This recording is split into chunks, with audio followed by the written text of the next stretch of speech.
છેલ્લાનું 7 ને 11 બહુ ઝીણવટથી શાંતિથી એક એક શબ્દનો વિચાર કરજો. એક દિવસની એ વાત નથી, વિચારજો. પણ પ્રમુખો અને મુખ્ય કાર્યકર્તાઓ ખૂબ વિચારવાની જરૂર છે, સંતોએ ખૂબ વિચારવાની જરૂર છે. સ્વભાવ પ્રકૃતિ જોશો નહીં, સંબંધ જોજો, કોણ કેવો છે વિચારશો નહીં. ભગવાન સ્વામિનારાયણનો સંબંધ ક્યાંથી, શાસ્ત્રીમાનનો યોગીમાનનો સંબંધ ક્યાંથી, કાકાજી પપ્પાજીનો સંબંધ ક્યાંથી, એ વિચારજો.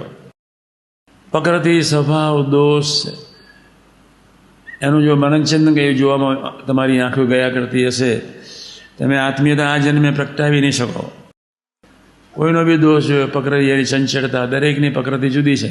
મારી પ્રકૃતિ તદ્દન જુદી છે, તમારી બધાની પ્રકૃતિ જુદી છે. ભગવાન સ્વામિનારાયણનો સંબંધ તો સર્વોપરી છે. ગુનાતીત પુરુષોને કેવું જીવન,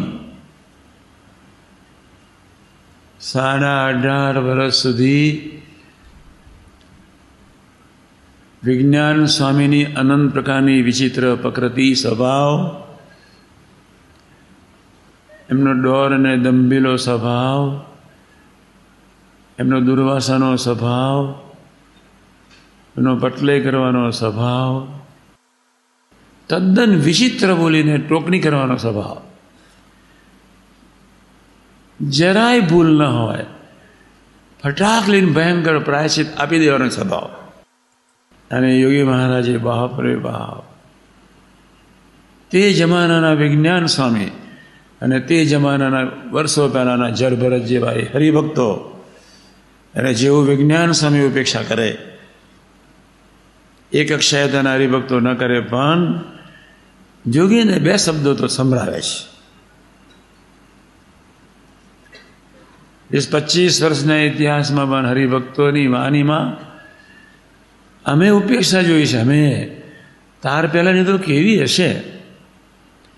આપણો દીકરી ગમે ત્યાં ધમાલ કરે, ગમે તેવો સ્વભાવ રાખે, તમારી રીતે ન વર્તે, ઘણાને મન મારીને સાચવો છો. સમાજમાં ખોટું ન દેખાય તે માટે બી સાચવો છો, તમારી આબરૂ ન જાય તે માટે બી સાચવો છો.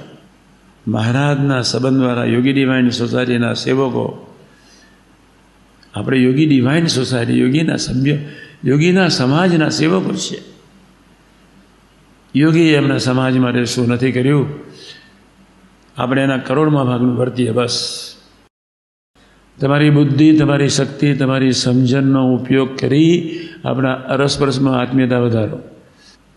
જે કાર્યકર્તા 2 થી 2.5 કલાક સ્વાધ્યાય ભજન વાંચનમાં ન કાઢે, એ કાર્યકર્તા બની શકે નહીં. દરરોજ 1 કલાક, 1.5 કલાક, 2 કલાક વાંચન, વિચાર, ભજન, સ્વાધ્યાય.